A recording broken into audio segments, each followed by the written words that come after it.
crazy busy this week. So, and in and out of appointments. I believe it. I believe it. Like my computer is bugging out. We are live now, but like my mouse is frozen.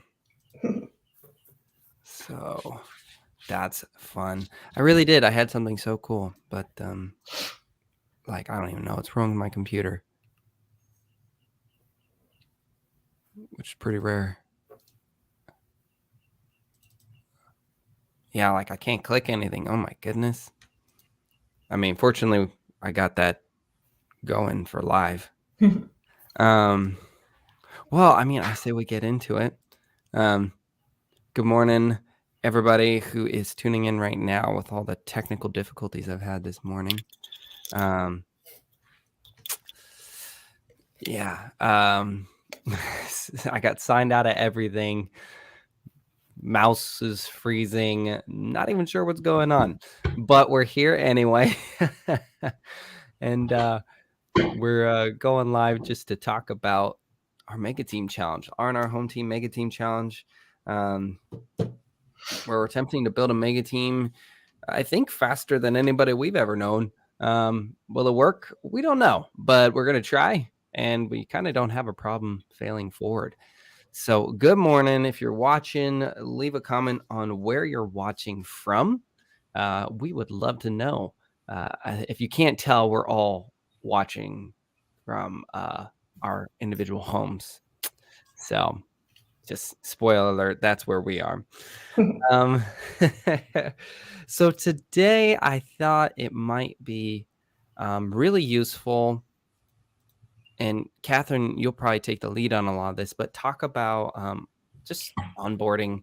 I know eventually we want to kind of get better at doing agendas for these lives. It's hard because we're still figuring out a lot of stuff, but I thought it'd be really good for us because I know, like, when Chris is talking to someone and they're coming on the team, he's doing certain things and he's like, wait, am I overstepping what Catherine's doing?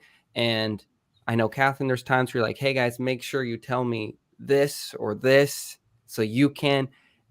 But at the end of the day, I don't think any of us actually, or maybe you do, Catherine, and I wouldn't be surprised if you had it down. But like, where does each of us fit in? When an agent wants to bring someone onto the team, where do they fit in the onboarding process? How does that work? Where does Walter come in? Where does Irene come in?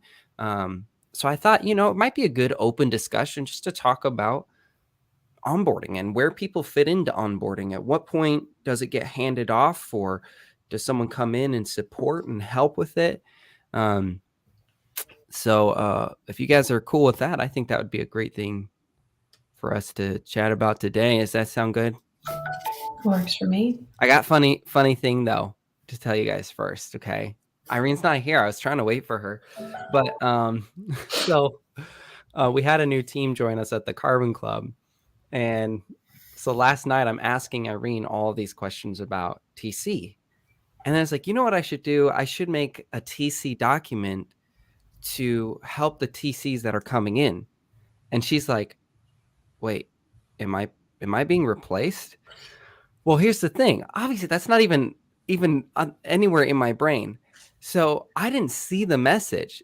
So all night she never had a response from me because I'm up. My daughter's still sick and well, not sick, but she asked me. Yeah, right. She's like, but for a TC, is there one replacing me? And I felt so bad when I saw the message this morning. I was like, oh my. Are we getting an extra TC? She's like, my anxiety went through the roof. I was like, I said, that's the first I've heard of it. If so, I'm like, I highly doubt it. I said, I know Kimberly just came on, so I'm assuming that that's what he's talking about. Yeah, so yeah, that was so funny, and I felt so bad because I'm like, all night, like it was. She asked me at 9:24, and so then 7:24 a.m. is when I was able to respond. I'm like, oh my gosh, I'm so sorry. No, she messaged me last night too, and that's what I told her. I was like, it's probably for another team. Oh my goodness, that's so funny that she messaged everybody. Good morning, Kim. So glad you're here. Super excited. So I wanted to share that funny story with you guys because it was like, absolutely not. And what a terrible way to do something, right? Like not even tell someone. And then I know a lot of corporate companies will do that. They'll be like, hey, work on this You're and training this. your replacement. Here you go. Yeah. Yep. No, that is not how we do it. And Irene is so valuable and everybody loves her. So cool. I figured I'd make you laugh, especially you, Catherine. I made sure to clarify with Irene too. I was like, look, even if something ever happened to the team or whatever, I'm like, you can still do my transactions. That's right. She's amazing. I still got you covered. You're good. Yeah, she's absolutely amazing. All right, well, let's talk about onboarding. So I don't really have a big old plan for this or anything. I just figured we should kind of talk about what's the process and walk it through to make sure we're on the same page. And honestly, the three of us right here are probably the most important ones to know the onboarding process, because you got the 2 team leaders and then director of operations. So I don't know how to start it. Catherine, do you have a good idea on how to start this discussion? Like, honestly, I don't know. I just know it would probably be good to talk about it. I guess it depends on if you want to start with, I mean, we can start with the process of kind of like how I've been doing things or how I see it. Yeah. And then kind of go from there in case you guys have any questions. Because normally, or what's been happening is I usually get an email that I'm included on that you guys I know have kind of templated out, introducing them to everybody. So Chris normally sends them to my EXP email, so they've got the correct information. And then what I do is after he's made the introduction, I let them know that I'll be following up with them through the team email, so that I can keep them all in one place. So that's kind of been the first part of it. And then to be honest, from there, I know that you guys probably follow up on your end, but I'm the one that kind of checks in on them. I try to do it at least once a week, depending on how quick they're actually moving through that process. Because some we ran into a couple of hiccups, so we kind of had to back off. And then we've had some like the one that's onboarding right now that's just like in a matter of minutes onto something else, onto something else, onto something else, which is fantastic. So I kind of have to go based off how the agent's going. Right. And if anything, send friendly reminders and things like that. Usually what I'll do is kind of check in once they get everything through Trek to EXP, and then I can start saying, hey, okay, so here's some items you should work on this week. Next week, I'll give you some more. If you get it done early and you want some more stuff, let me know. That's kind of been the process at the moment. I think the biggest thing that people are not paying attention to, which I know I ask in my emails and I know Chris did in his last one as well, is we're getting them to remember to CC me at least, and whomever is bringing them on all the emails that they're sending to support and to the broker, so I can see what's going on. That's been the biggest thing, is reminding them to do that. So I just annoy them with emails. That's what I've been doing. So let's talk about this then. Okay, let's establish a couple of things and make sure we're all on the same page. They're not with us at the brokerage yet. We're going to assume that. We're going to take it from that perspective. They're not with us at the brokerage yet. Chris is talking to someone, establish a relationship. I want to join you. I want to join your team. I want to move brokerages. What does Chris do? What, from your perspective, what do you want Chris to do after that? He's established that they're coming over. I think the biggest thing in that process for either one of you is, to be honest, just having the conversation and keeping me in the loop if there is a possibility of them thinking about it. I know that you guys have more of a relationship on that side with those that I've been talking about coming over. As I've told you guys before, I'm more than happy to be introduced earlier in case people just have random questions that I can help them with. But from my understanding, you guys are kind of holding up that end and getting them to the point of getting ready to join, and then okay, let's say they for that process. Application sent, the email, what we're talking about. So we'll call it the getting started email for just conversation's sake. Getting started email sent by agent. You want to be CC'd on that, obviously. I'm Now, trying to CC like Robert and you both. I'm trying to get in the habit of doing both to where we're all included. we're all in this together. All right, so the getting started email sent by the agent who's talking to them. We CC director of operations and we'll just say team leaders, because this would apply to someone who's also just talking and interested in potentially joining a team, and team leaders. Step 2, if they have questions about transferring their license over, associations, things like that, are you part of that process, or Catherine, sorry, are you part of that process, or are you wanting them to go somewhere else for that information? So normally I try to answer what I can, and then worst case, I will direct them to the email that they should be reaching out to, or I can send an email on their behalf and include them on it to let support know what questions that they have. So I try my best, if the agent keeps me in the loop, to stay in the middle of it as well to make sure that nothing is getting missed.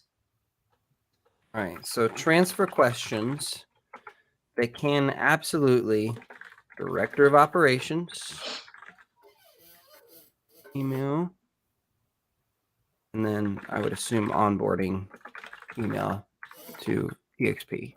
I would assume those are the two parties that we'd want to make sure are involved.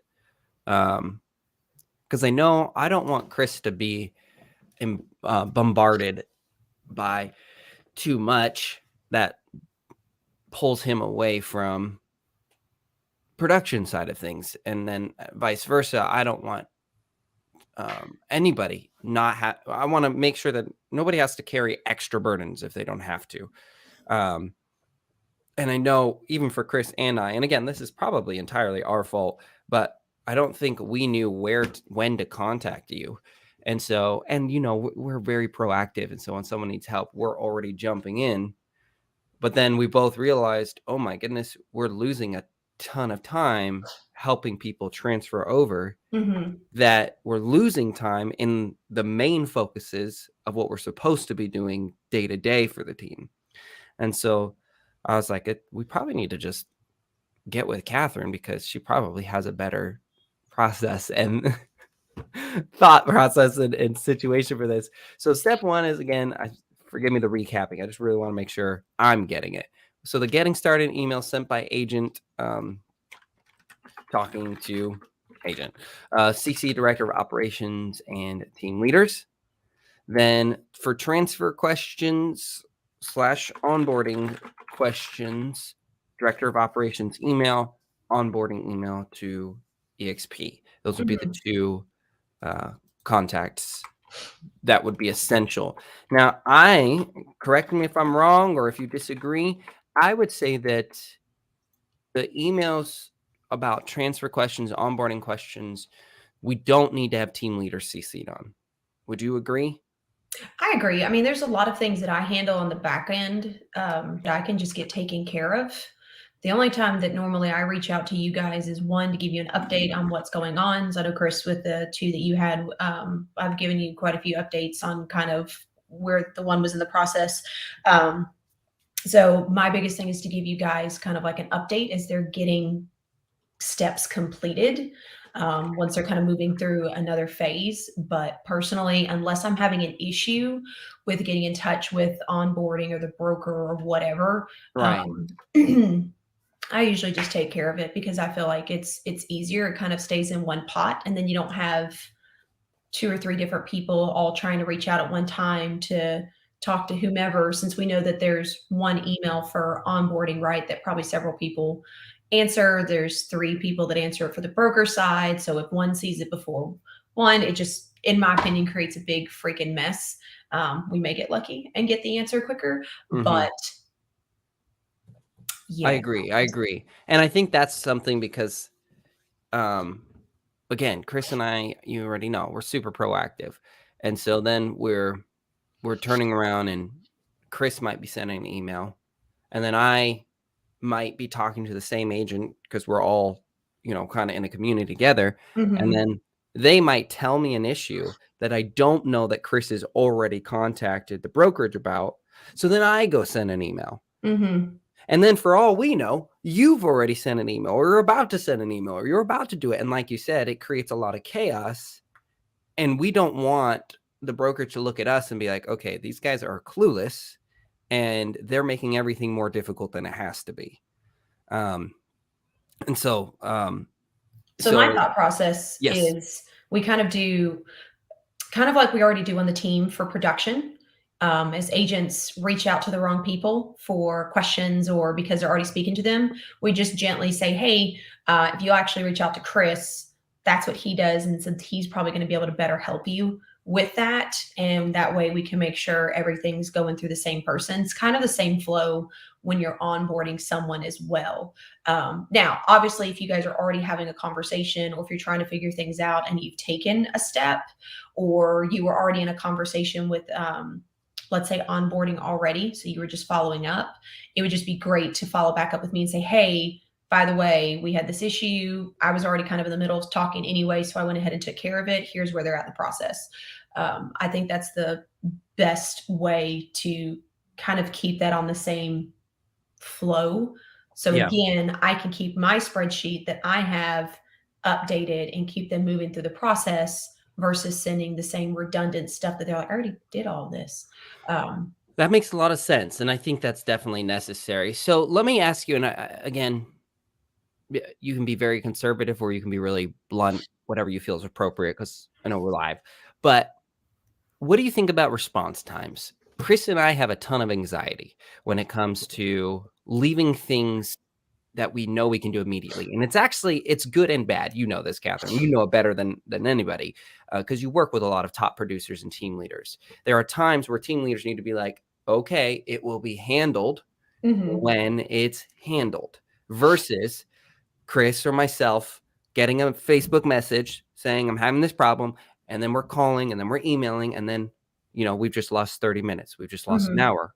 Well, we're growing. We're always growing. And I think the more that we do what we do, we're only going to grow faster. It's not feasible. It's not realistic. But at the same time, I do want us to be able to set reasonable expectations on when an agent is in the process of joining the team, moving to the brokerage, of what on our side of things a reasonable time frame for responses for them. That way we can set the expectations, which we've all talked about before. It's really important. Set them up front. So, Catherine, since you're leading this side of things, what do you feel is a reasonable response time? So again, let me put it in context. Chris has already sent the paperwork. They've already filled it out. Now they've got questions about transfer. They do the appropriate thing. They email you, director of operations, to get some questions answered. We'll say it's a normal work day. 4 hours go by. Then they're messaging Chris saying, I haven't heard back from anybody. What's reasonable, Catherine? I'm genuinely asking. What's reasonable from your opinion? So normally I would say it kind of depends on when the emails and everything are sent. If it's first thing in the morning, usually somebody gets a response by lunchtime, unless it's like my days that I'm not available, like Tuesdays, where I'm gone all day. At that point in time, then the agent just has to understand that all responses will be responded the next day. Normally, though, if it's like when Chris sent the one introduction, I had already replied that same morning, letting them know that I would be sending an email from the director of operations once they get a little bit further into the process so that they would have the correct email. And then immediately the next day, I already had it set up so that it sent out to introduce them, make sure they had the correct information. So I would say normal response time just kind of depends on when the agent is reaching out. If it's in the morning, like I said, if it's normally by, let's say 4 in the afternoon, it's probably going to be a same day response. The worst case scenario would be if I'm not available, and it would still be the basically next day. on average, other than the weekend, business days, they should generally expect a same day response, generally. With some exceptions, guess what? There's always going to be exceptions, and there's always going to be things that come up. Because what I'm trying to do, and again, this is a Robert thing. This is my own anxiety, is even from some of the, you guys, the coaching that I'm in, even from their high level, they go, you onboard when you onboard. The onboarding doesn't work around you. You work around the onboarding because it's a well-oiled machine and it needs to flow in a consistent process. But when you tweak things and you shove things here and you bend it over here, the onboarding process starts to break down. Things are missed because it's not consistent. And so I'm trying to work internally through my anxiety of saying to someone, hey, Catherine will get back to you tomorrow. Like, that's hard for me to say when my brain says, I can just go do this right now. But I know that's not good. I know it's not good for anybody because we need to have a respected, consistent process. And so that's the hard part and I know Chris struggles with this too. And so I think that's a hard part for us to work through, but I know is important because we need to respect your role, Catherine. We need to keep you in the loop because you are the leader of that part of things. And so I'm just being really forthright. Like, I struggle with that. And I like helping you. I like knowing that I made your life a little bit easier, Catherine. I know you don't get paid your worth. I know that. We've talked about that. You're super valuable. And me going above and beyond, trying to help you with your part is my way of one of the ways I get to say, see, I do value you. See, you are important to me. See, I don't take you for granted.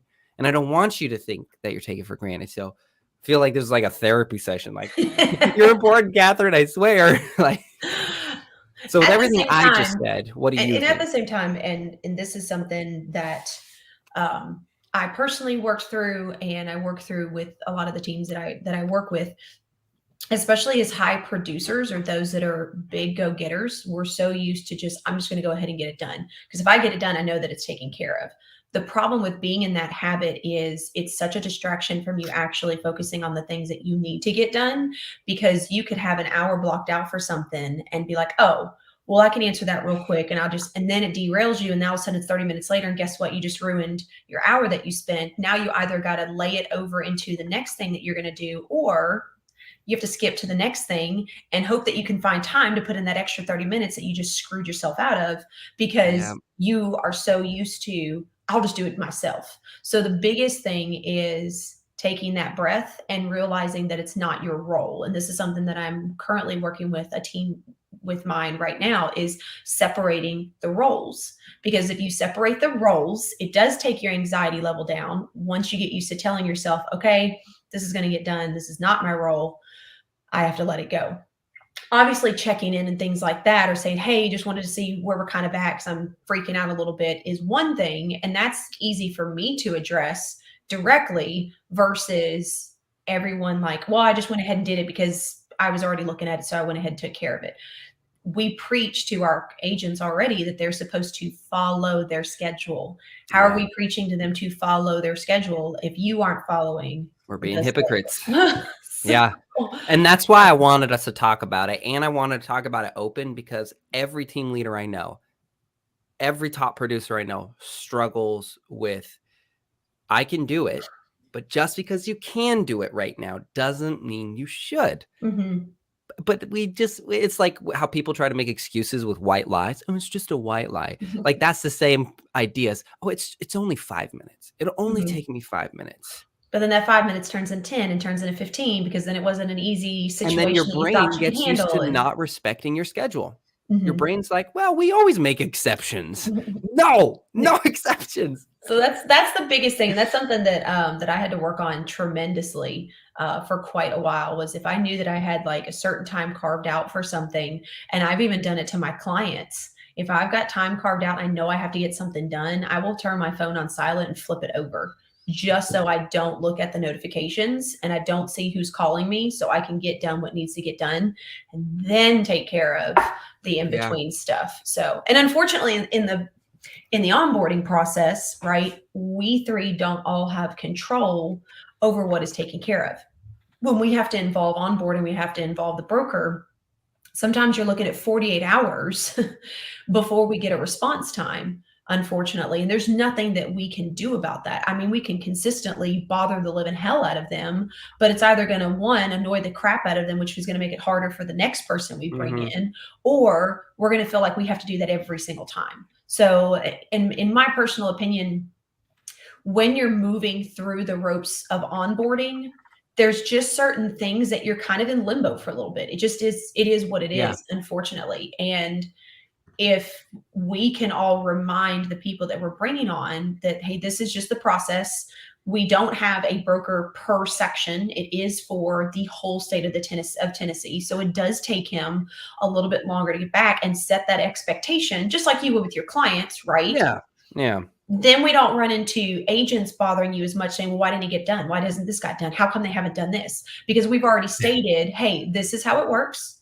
Just so you have a heads up, like it could take up to 48 hours before they get back to you for signing your trek form. So be prepared. We'll be constantly checking in. If you feel like you're worried about it, feel free to reach out to me, but please give them a little bit of time because they run the state of Tennessee. So that's where it comes back to me kind of taking control of that one, because that is something that I do on all of my stuff is I put that up front and I put that out there as soon as I have the conversation so that they understand the boundaries and where we stand moving forward. Because if not, and you guys are jumping in, we're already teaching them once we onboard them a horrible habit of they can reach out to one person, and if they don't get an answer from that person, oh, well, I'll just reach out to this person because dad says no, go ask mom, right? Yes. Right. So we're already teaching them a subconscious habit of, well, this person takes too long to get back to. I'm just going to go to this one because I know I'll get an answer to that one, which then in turn stresses you guys out, especially Chris, when you're dealing with production, because then you have people asking you additional questions that should not be being asked. Am I being replaced by another transaction coordinator? Irene, we love you. So, okay. I think this is really good stuff right here. I think I need to for sure be better about setting realistic expectations when it comes to the 24 to 48 hour response from brokerage, and give them a chance to do their job versus just trying to push them. I don't know what they have going on. I don't know what they're dealing with. They don't know what we're dealing with. One thing during the process we found yesterday so whenever I sent my trek form in, I sent it as a PDF, a downloaded PDF, not from .loop, not a e-signing. I sent them a copy to let them do with it as they please. What do you think is the best method there? Is it a fillable document where they can fill and sign on .loop, or is it just a PDF? I personally think, although I thought in the beginning that just sending them a document to sign would be easier, I think just sending them a PDF is the easiest. I think so too. I think that I think that they probably see it because there's a possibility that your e-signature is going in a weird place, or it could be going to spam or whatever the case may be. But two, we have one person that's supposed to sign it. So if 3 people are in that one email, and let's say this person sees it but forgets to put it back as an unread message, guess what? Now the broker that is supposed to actually sign it doesn't see it because it's not a new message. So to me, it makes it difficult having 3 people in it. So I think just having the PDF makes it easier for them to just handle it however it works for them. So I don't know what kind of emails going out to people on the instruction side of things for emailing the trek form. But in my opinion, I think there's a couple different places it needs to go. So I think we all 3 need to be CC'd on that. And then I also think it needs to go to tn.broker@exprealty.net and tn.onboarding@exprealty.net. So what if that they all see it? Just make what if we improve our getting started email and we had one specifically designed for the team, right? Because that's what we're talking about. We attached a blank Trek 1 form and added that as part of the welcome email steps. They fill out all the applications. Well, what do we always tell them to do the moment they fill out the applications? Go find a Trek 1 form. Go find a Trek form. And then after you find the Trek form, fill it out. Well, what if step 3 of the welcome email was fill out the attached Trek form? Because we could also preload it with EXP's info. Save them some time. Preload it with EXP's info because it's going to be the same person because they're in Tennessee. So it's going to be the same details each time. Preload it, attach it to that email, have it as part of step 3. We can get them moving faster. And now the ball's also kind of in their court. All right, we literally gave you the top 3 things you need to do. This one, and this one. Let us know if you have any questions. Hit reply all to this email versus emailing Catherine and saying, hey, what do I do now that I filled out the applications? Now it's, you know what you need to do. You know where you need to send it. It's all in an email. Chris sees it. I see it. Catherine sees it. Hit reply all to that email if you have more questions. And then it consolidates it a bit. And it also just should expedite it for those who are proactive. They've got what they need. If someone's just sitting there, not responding, not using the Trek 1 form, that tells us something, right? That tells us they're not as ready to go and ready to get moving as they might have claimed to be. So what do you guys think about that? Yeah, and I would make sure, I would make sure, like Chris said, that we include the 2 email addresses that it needs to go to. Yes. So it'd be part of the instructions. Step 3 will say is fill out the Trek form. We were super nice and already pre-filled it out for EXP's information. Second part is email it to these addresses and then CC Director of Operations. Yeah. And us. Do you want to be on that one too? I mean, what do you think? I'm trying to get better at us not being micro. Catherine, what do you think? I think that whatever helps with your anxiety is fine.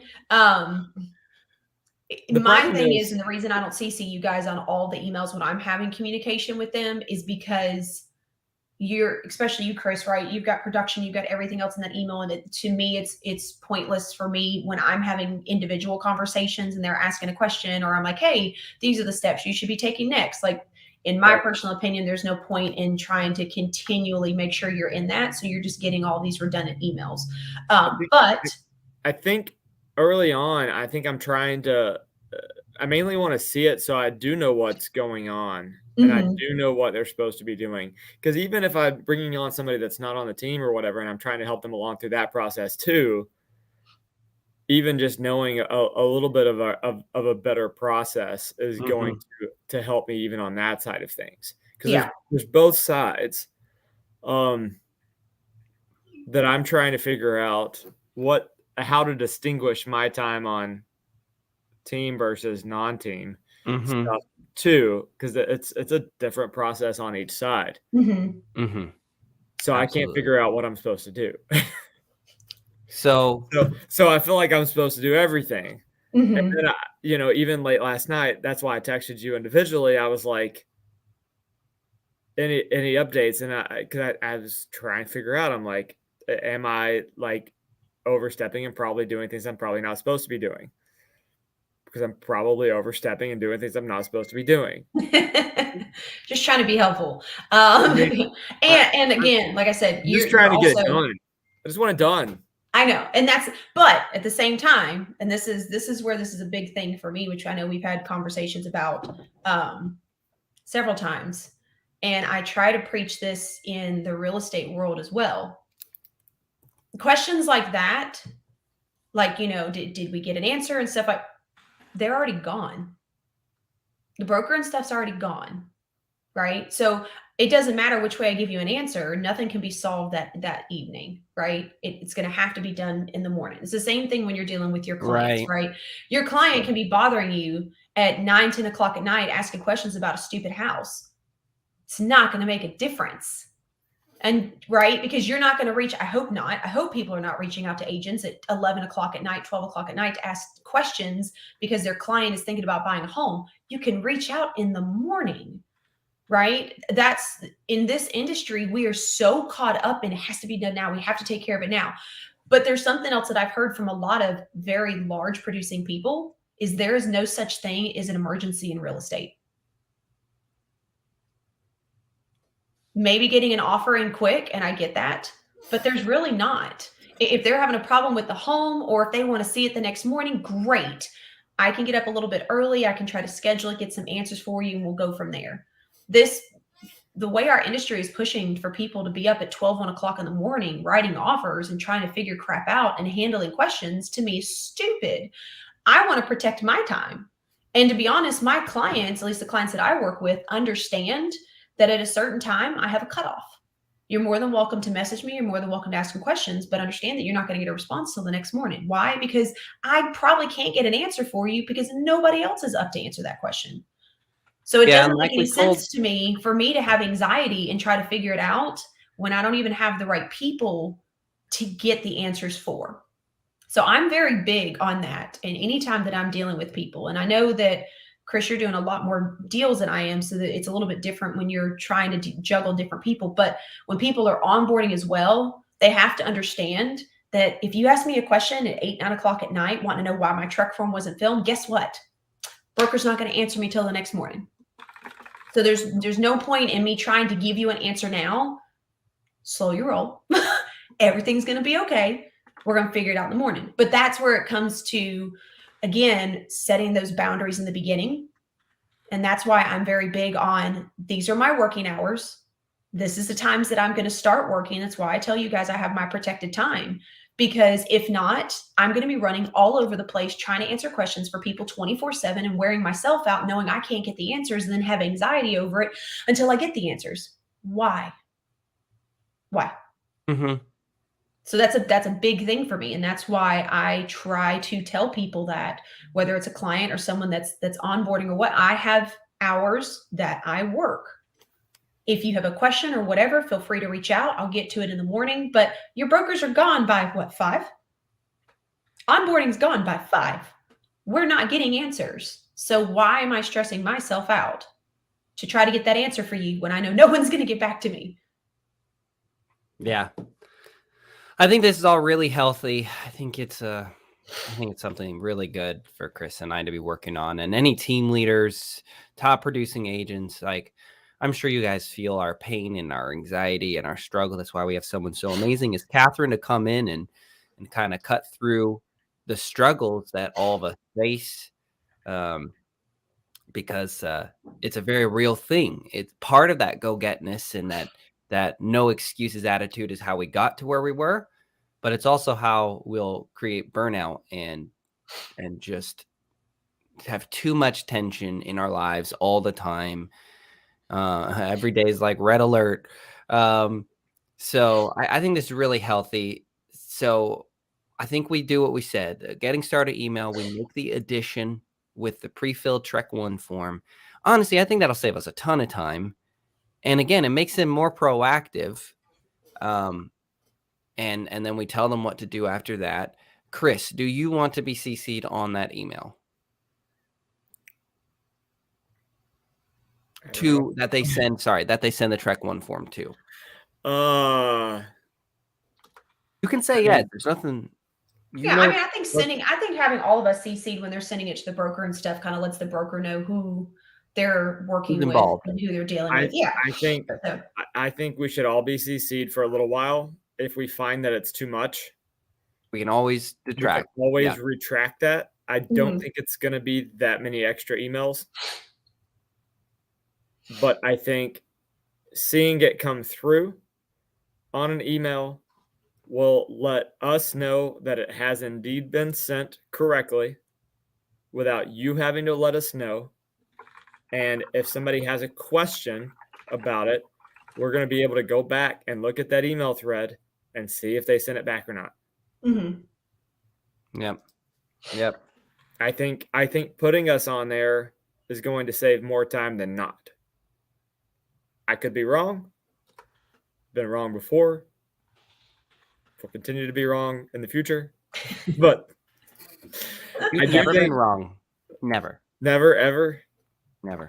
Don't tell my I mean, don't my wife she doesn't agree with that statement. I think most women do not agree with that statement when it comes to men. But anyway. I'm not intently wrong. There's an intention to be correct. Oh, I know. Believe me, I live with 5 Yeah. males in my Oh, household. God.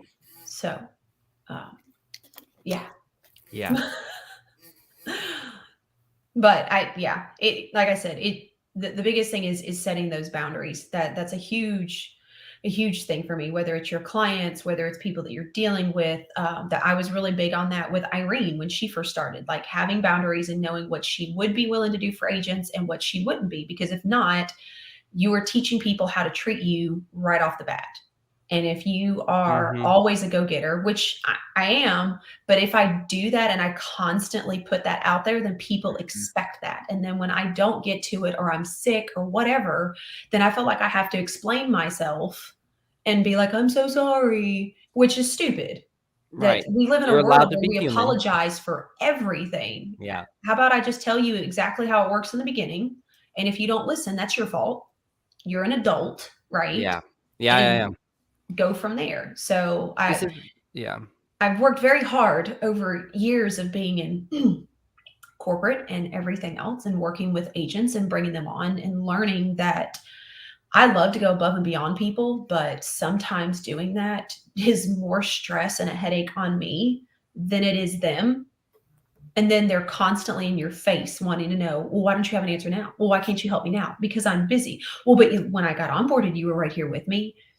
Then they get that feeling of they signed the papers and then they were abandoned, which is not the case at all, not even close. But we set unrealistic expectations in the beginning that subconsciously they couldn't help but assume would always be that way. So I think it's really smart. I think this is super solid, and some really good changes that will make that I think will help us all. So Catherine, a couple of updates too that will make your job a lot easier. I have pretty much entirely finished 3 email templates for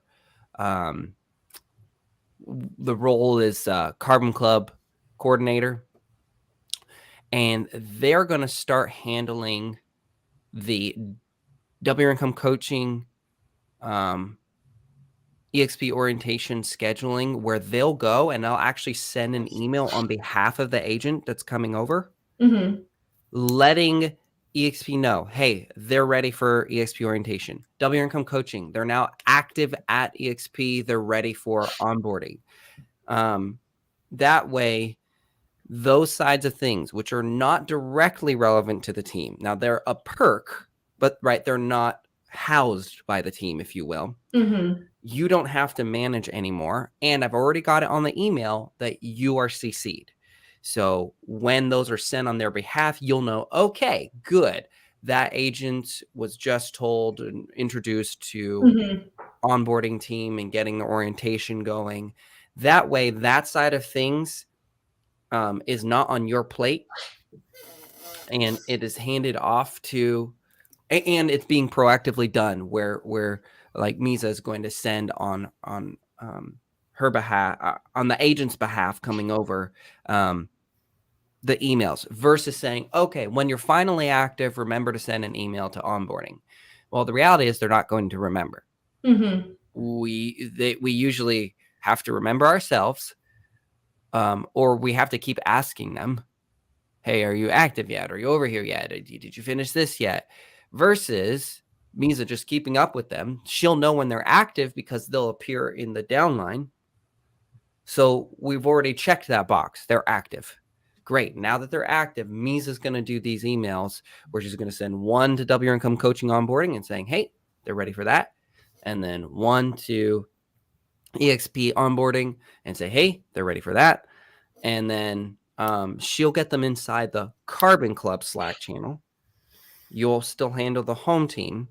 So the only thing we would need to do is we just need to communicate with her who's coming over that is joining the team. And then what we'll do is we'll create an additional, we'll create additional flow so she knows, okay, if they're coming on the team, here's where it changes slightly. And then Catherine's more involved and there's a handoff, or she doesn't do these things because you will. But I wanted you to know those are coming out soon. I finished those templates yesterday. I'm going to do a proof today. And there are a bunch of really simple steps. I tried to make them really fun as well, even put some humor into them. You know how I am, just to make the onboarding process a little less dreary and awful, is because we all know onboarding, no matter where you go, it's not fun. Does So I'm she working have on access to the team roster? I don't know. Because if she does, as they're getting started in the process, once they've actually signed their Trek form, I can add their name onto the roster, but instead of putting a date that they've joined the team yet, I can just put in process. And that way that she can see that they're on the team. Oh, I like that. Okay. Do we have, we probably don't, and this is 100% okay, but we might want to. Do we put them into KV Core and move them along like a board or a timeline? I have a spreadsheet. Is That's it how I do it. where like you're doing check boxes or like you're okay? Yeah. So Would I have, that be something you guys worth should have doing? access to it, but if not, I'll make sure that I reshare, but you should have access to it. Because I got you guys approval when we first got started.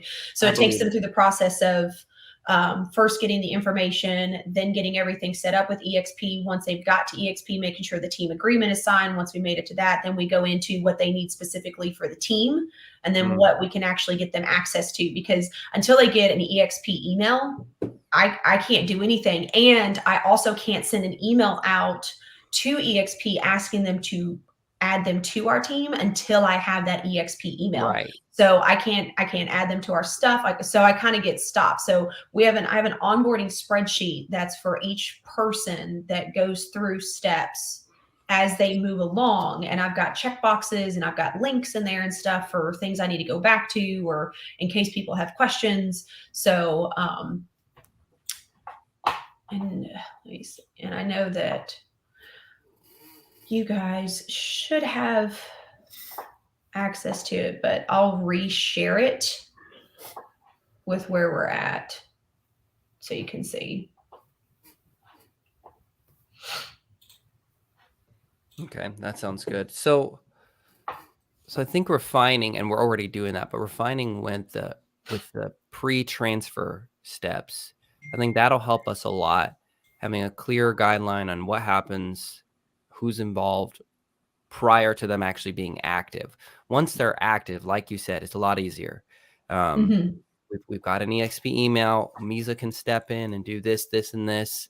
And eventually the goal, Catherine, is that Misa takes over anything that isn't essential for you specifically to do. And it actually makes sense if she's already looking at the total downline to be able to go, okay, this one's going on the Carbon Club only. This one's going on the R&R home team flows for onboarding. Like, it makes sense. So please keep in mind too that is the goal, so that we can smooth that process and free you up to do more of the high level things that you've talked about, improving the systems, improving the processes. So, but if you're, if you're bogged down with the day-to-day stuff, you might have a great idea that you never get to work on because your time is spent elsewhere. So if you want to make notes as you go to, on things that you feel would be easy to hand off to Misa to do, please don't be shy about that, because the sooner we can incorporate more for her to do, the more you have time freed up to do other things that you've wanted to do with the team. I know you've had some great ideas and visions of things we could do to improve, but we just haven't, right? Time has not been our ally. And I think that delegation will help us a lot. Sweet. Anything you guys anything else you guys want to say, or do we kind of feel like working on this process and kind of just smoothing out the steps is a good next step for us? Yeah, I think that'll be a good next step. So, and then I think go ahead, Chris. I was gonna say, even some of like the being at the EXP Sprint event yesterday, everyone was talking about this process and how difficult it is. Everyone. Yep. And I think that's something that, everybody tries to, they always say their brokerage is the best brokerage and everything's perfect. Here's the thing.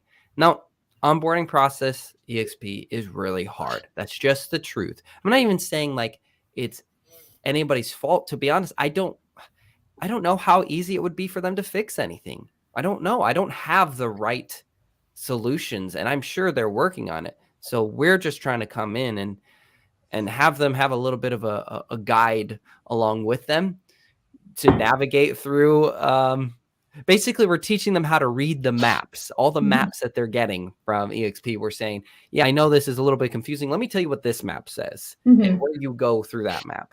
So I like that, and I think we'll get better. And I think once we establish this, the maybe next conversation, something to think about is once they are over and they're plugged into all the right logins, right? I don't know who you are. It says Facebook user, but they say we're talking about how hard the onboarding with EXP is. It just says Facebook user, but it's true. It's true. It's Samantha Sharp Pisano. I'm glad you decided to try to pronounce that. Yeah, I didn't even try. It's a lot. It's so true. It's a lot. It's worth it. You get through it and then you forget about it. Chris even the other day was talking to someone who was coming over and he was like, to be honest, I remember it was really hard. And now like 2 months. Yeah, I don't even remember it. I don't even talk about it anymore. Yeah. Now I'm like, I even trying to lead someone through the process I went through, though, it's been a while, and I'm like, I can't remember.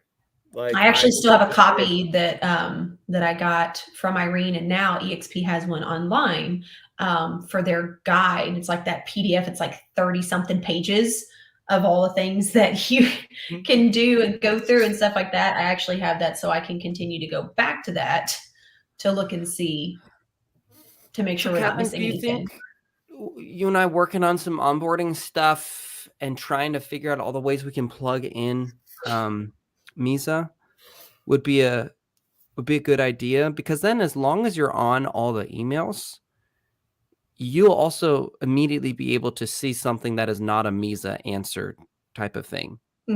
Hey, I'm having this issue. That's not Misa, but you're already on the email and you know how to step in, but you're not receiving all of it. She's doing a lot of the initiations and things like that to get going. I would love to bring her in, but I think we need to onboard a few more people so that I can the process, tweak something. Yeah, because right now it's even though I have the onboarding section and I have everything laid out, because no two agents right now are onboarding the exact same way. Some are taking their time. Some are, it's just things are kind of out of whack till I can get that settled down. With my other brokerage, when I did all of their onboarding, it was a lot more like, okay, this is what we're doing. This is all your paperwork. Oh, you have all your paperwork? Great. So we're gonna go ahead and schedule you for your onboarding. And then I walked them through all of that.